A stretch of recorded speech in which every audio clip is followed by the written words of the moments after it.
ये कहानी है सुंदरपुर गांव के दो किसान भाइयों की। बहुत समय पहले की बात है। सुंदरपुर गांव में रघु नाम का एक किसान रहता था। वो किसान बहुत ही ईमानदार, भला और मेहनती था। रघु के दो बच्चे थे और दोनों ही लड़के थे। बड़े लड़के का नाम सुधीर और छोटे लड़के का नाम सुरेश था। रघु हमेशा ही उन दोनों को अच्छी से अच्छी सीख देता था और कहता था, मेरे बच्चों, जो जैसा कर्म करता है उसको वैसा ही फल मिलता है। तुम जो कुछ भी बोओगे वही तुम काटोगे। यही प्रकृति का नियम है। इसीलिए हमेशा अच्छे कर्म करो, समझे मेरे बच्चों? पिताजी, क्या सच में हम जैसा बोते हैं ठीक वैसा ही काटते हैं? हाँ मेरे बच्चों, ये बिल्कुल सच है। मेरी उम्र तो होती जा रही है। कब तक रहूंगा धरती पर कुछ पता नहीं। इसीलिए तुम दोनों को मैं अच्छी सीख देता हूं ताकि तुम लोग अपनी राह से भटको नहीं। रघु के दोनों बेटे बहुत ही आलसी थे। रघु द्वारा दिए गए कोई भी काम को वो दोनों ठीक से नहीं करते थे। रघु की उम्र हो गई थी और उसकी तबीयत भी खराब रहने लगी थी। एक दिन रघु टहलने के लिए निकलता है, तभी रास्ते में उसका देहांत हो गया। सुधीर और सुरेश अपने पिताजी के जाने पर बहुत दुखी थे। रघु ने अपनी सारी जमीन और धन अपने दोनों बेटों में आधा आधा बांट दिया था। गांव में रघु के दो मकान भी थे, तो रघु ने एक मकान अपने बड़े बेटे सुधीर और दूसरा अपने छोटे बेटे सुरेश के नाम कर दिया था। सुधीर बहुत ही होशियार था, जबकि सुरेश बहुत ही सीधा और मासूम था। पिताजी के धन को मैं और बढ़ाऊंगा। आज ही जाकर मैं खेतों के लिए बीज और खाद सब ले आता हूं। खेती करके मैं अपना जीवन बिताऊंगा और मुनाफा अपने भविष्य के लिए बचा कर रखूंगा। उधर सुधीर ने निर्णय कर लिया था कि वो अब खेतीबाड़ी से ही अपना जीवन यापन करेगा और उसी से अच्छा मुनाफा कमाएगा। पर इधर सुरेश के दिमाग में अलग ही चीजें चल रही थीं। पिताजी के दिए पैसे से क्या करूं? क्या मुझे कोई धंधा शुरू करना चाहिए या खेती ही करूं? क्या करूं, कुछ समझ में नहीं आ रहा। सुरेश खुद से ही बातें कर रहा था। तभी उसे अपने पिताजी द्वारा कही हुई बात याद आती है। अरे हाँ, पिताजी तो कहा करते थे, जो बोएगा वही काटेगा।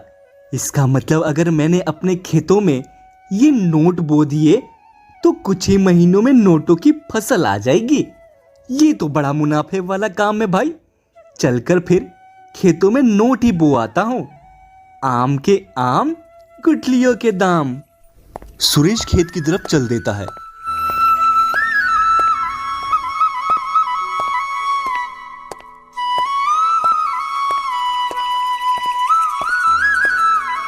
थोड़ी देर में सुरेश खेत में पहुंच जाता है और देखते ही देखते अपने सारे नोटों को अपने खेतों में बो देता है।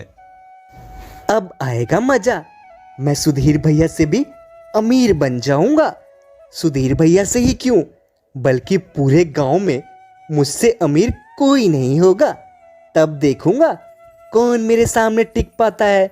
फिलहाल तो अब मैं घर चलता हूं।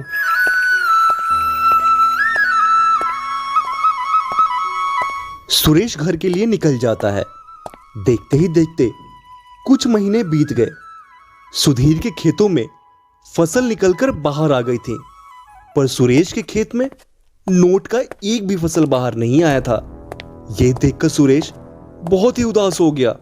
सबके खेतों में तो फसलें बाहर आ गई हैं, पर मेरे खेत में तो नोट की एक भी फसल बाहर नहीं आई। क्या करूं अब मैं? चलता हूं घर, शायद कुछ दिन में फसल आ ही जाए।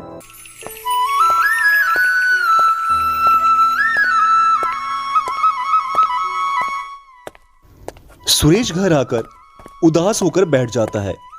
तभी सुरेश का भाई सुधीर वहां आता है।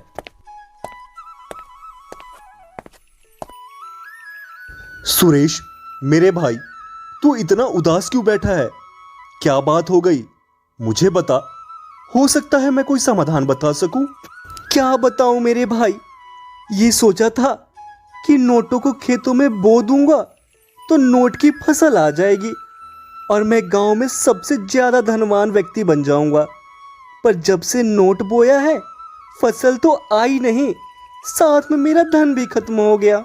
अरे पागल, कहीं नोट की भी फसल होती है बुद्धू कहीं का। पर भैया पिताजी तो कहा करते थे ना कि जो बोएगा वही काटेगा, इसीलिए मैंने नोट बो दिए थे। बुद्धू का बुद्धू ही रह गया तू। अरे जो बोएगा वही काटेगा का अर्थ होता है जैसा कर्म करेगा वैसा ही फल मिलेगा तुझे। पर तूने तो इसका अर्थ ही बदल दिया। क्या इसका मतलब ये होता है? इसका मतलब मेरी सारी मेहनत व्यर्थ चली गई। हाँ सुरेश, तेरी मेहनत तो व्यर्थ हो गई। अब चल अपने खेतों में जल्दी चल और चलकर सारे नोट निकाल ले। मैं तेरे साथ चलकर रुपाई के लिए बीज और खाद खरीदवा दूंगा, जिससे तेरे खेत में भी अच्छी फसल होगी, समझा? हाँ भैया, चलो चलते हैं खेत में। मेरे नोट चले गए सारे। सुरेश के पागलपन और भोलेपन पर सुधीर को ताज्जुब हो रहा था कि सुरेश ऐसा कैसे कर सकता है। दोनों खेत में जाते हैं और नोटों को खेत से एक एक करके निकालने लगते हैं। देख सुरेश, नोट तो सारे निकल गए। चल तेरे खेतों की रुपाई के लिए बीज और खाद लेकर आते हैं। हाँ भैया, आपका बहुत बड़ा एहसान होगा मुझ पर। आपकी वजह से मेरा बहुत बड़ा नुकसान होने से बच गया। अब मुझे समझ में आ गया है जो बोएगा वही काटेगा का मतलब। चलो चलते हैं। दोनों भाई खाद की दुकान से बीज और खाद लेकर खेतों में आ जाते हैं और खेतों की बुआई कर लेते हैं। देखते ही देखते महीने बाद सुरेश के खेत में भी फसल लहराने लगती है। आज ये फसल हुई है तो मेरे बड़े भाई की वजह से हुई है। उनका मुझ पर बहुत बड़ा एहसान है। इसमें से आधी फसल मैं अपने बड़े भाई को दे दूंगा और बाकी के अनाज में से जो बचेगा वो मैं दूसरों की भलाई में लगाऊंगा। अपना बचपना दूर करके बुद्धिमानी से काम किया करूंगा।